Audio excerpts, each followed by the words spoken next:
Hello, everyone, and welcome to Studio F, our brand new home. We can't wait for you to see all of it. I'm Eric Bowling, along with Kimberly Guilfoyle, Bob Beckel, Dana Perino, and Greg Gutfeld. It's still 5 o'clock in New York City, and this is still the 5.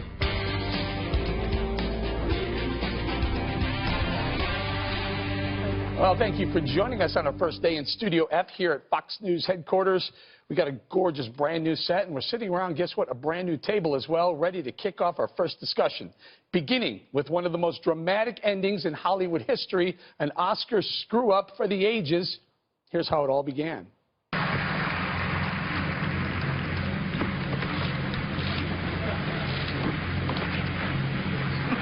And the Academy Award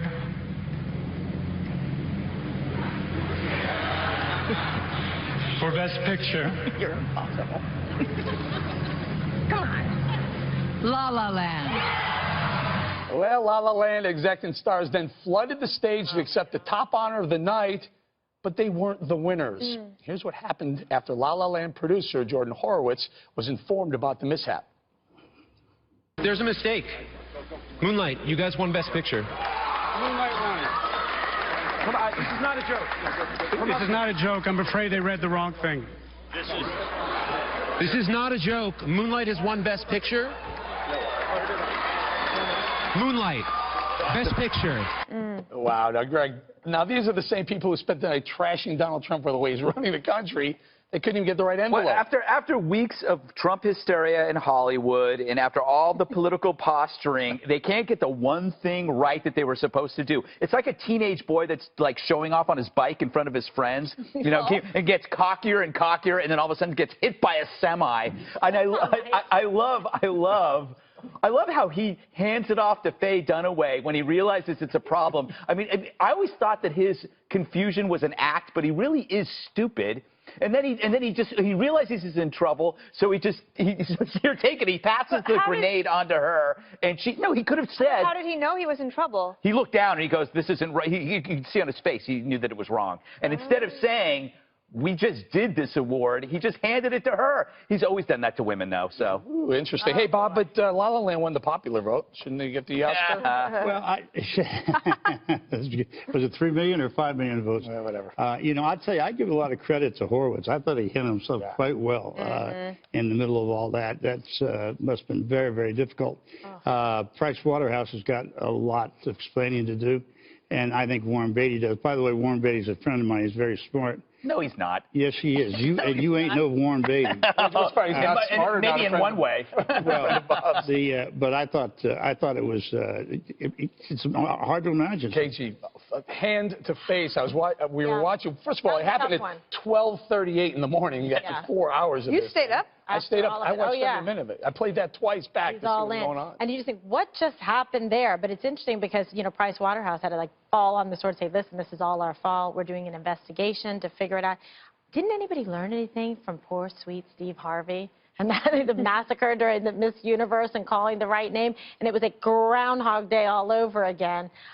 Clearly, these actors should rehearse more often and do a test run through or something. You know, one of the explanations I heard was that you're not sure where the people are going to come up from, or they come out this side or this side. So there's this duplicate envelope on both sides. Well, when it's handed to the presenter, they're supposed to get rid of the other one. Am I right? Yeah. Right. Well, she had one. Emma Stone had hers, but there was another one lying around. What do you think that thing's going to be worth at auction? I don't know. That's a good question. Baby kept it. I've read 3 stories about this. I still cannot understand what happened, and I guess the investigation will. All right, stay right there, Dana. This mishap overshadowed the rest of the night, which, as expected, got political right from the very start. This broadcast is being watched live by millions of Americans and around the world in more than 225 countries that now hate us. I want to say thank you to President Trump. I mean, remember last year when it seemed like the Oscars were racist? We are very welcoming to outsiders here in Hollywood. We don't discriminate against people based on what countries they come from. We discriminate against them based on their age and weight. Of all the great actors here in Hollywood, one in particular has stood the test of time for her many uninspiring and overrated performances. Some of you will get to come up here on this stage tonight and give a speech that the President of the United States will tweet about in in all caps during his 5 a.m. bowel movement tomorrow. And Dana, they tried to get the president to tweet, but he held back. Yeah, so we're like, are you up? And then he didn't take the bait, which is smart. How much? Too much? Not enough? Political humor in that. Your thoughts? I think that the racist joke was too close to the bone. I would have dropped that one. And also, I think he tweets at 7 a.m., not 5. Okay. Yes. KG, thoughts on Kimmel's? He went to the well a few times. He did. You know, I'm a big Jimmy Kimmel fan. I don't know. I really like him. He's my favorite late night host. So, however, I thought, yes, making the comment, suggesting the president is racist, that I did not like.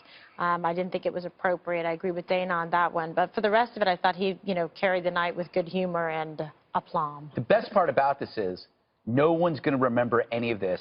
So I think that they wanted to have a telecast that was going to be politically relevant and interesting, provocative, and shocking.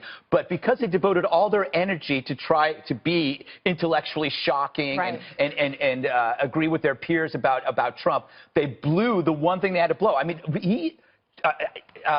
Warren Beatty is the perfect metaphor for Hollywood. He's old, out of touch with the changing winds. He's a bitter guy looking to be bailed out. That's what's so funny. You know what I thought the best metaphor for Hollywood was? When they're all sitting in that beautiful arena dressed in their tuxedos, and Kimmel brought that bus. Oh my God, that was the worst. What a stark contrast between real people let's show and Hollywood. It was the most offensive thing I've ever seen. Let's trot out the normal people and treat them like zoo animals in front of these elite rich millionaires. It was disgusting. Can I be honest with you? I took it the other way. Look at those moronic, idiot, rich people sitting there acting pompous, and here's some real people who, frankly, were more entertaining than the actors. But they had no idea. They looked like they were a novelty act. They were a novelty act. Let me just say, first of all, you're a rich man and you're not pompous. I wasn't always rich, Bob. I know. Rich. You're not pompous, and I like that. But, coming, as you all know, my dad was in the civil rights movement for years. Using the word racist is something you simply do not do.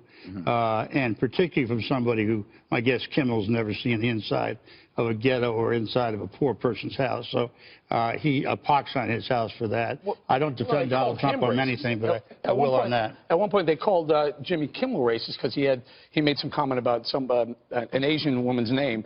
Let's do this. Staying on politics, an Iranian movie, The Salesman, won the best foreign film last night, but the director wasn't there to accept the prize. Oscar Farhadi skipped the ceremony to protest Trump's travel ban. His speech was read on his behalf. I'm sorry I'm not with you tonight.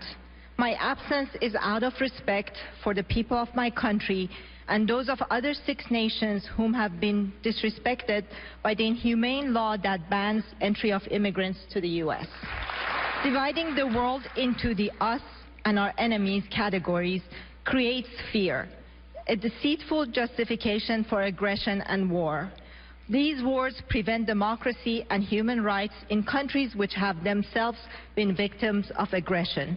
Greg, the Iranian irony of this is she mentions inhumane laws. Right. Yeah, it's rich. The fact is, if you're gay in Iran, you could be executed. Now, that's not the director's fault. I'm sure he disagrees with that as well.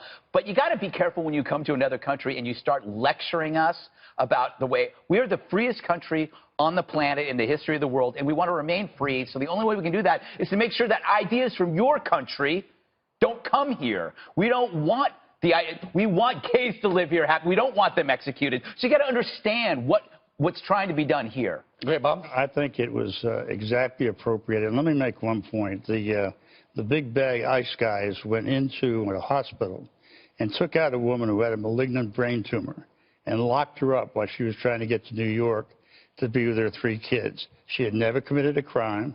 She had never done anything except cross the border undocumented. Now, if that's Trump's idea, which I thought was to go after criminals, this is a classic example. I would like the Trump administration to name one single terrorist act that they've prevented. Interesting. Dana, inhumane laws. What are you talking about? How can you do this? It just happened last week. What do you think about taking that woman out of that hospital? You know what? This is the first I heard of it, and it's a bit unfair that none of us know that story, but somehow you brought that up. Well, I think you're mixing apples and oranges. I read that story over the weekend, and I agree it is troubling. Okay, but it is not the same as what the director said that he was opposing, which is the extreme vetting from the 7 countries, and President Trump said he's going to sign the new executive order on this on Wednesday, so after tomorrow night's speech. That is separate from the ICE raids. Completely separate. So I think that's separate. But about this guy, I feel like it would have been more brave of him and more effective if he had shown up and, one, thanked America for this opportunity to get this amazing award for his terrific film, and been able to be there. Instead, I feel like, what was he doing? It was like some excuse so that he didn't have to go. He Remember when extreme Marlon vetted Brando himself, sent that I guess. Indian woman to do it? Yeah, he did. Kids, you want this Yeah. one or you want Viola Davis? Well, what I was saying is, like, he extreme vetted himself. I mean, he just, I guess, decided that I'm not going to come. Found that he was high risk. Yeah, high risk. You know, and it also is misstating what the intent and focus of the law was. And so, you know, but that they're going to do that because Hollywood writes their own scripts and makes it up. Okay.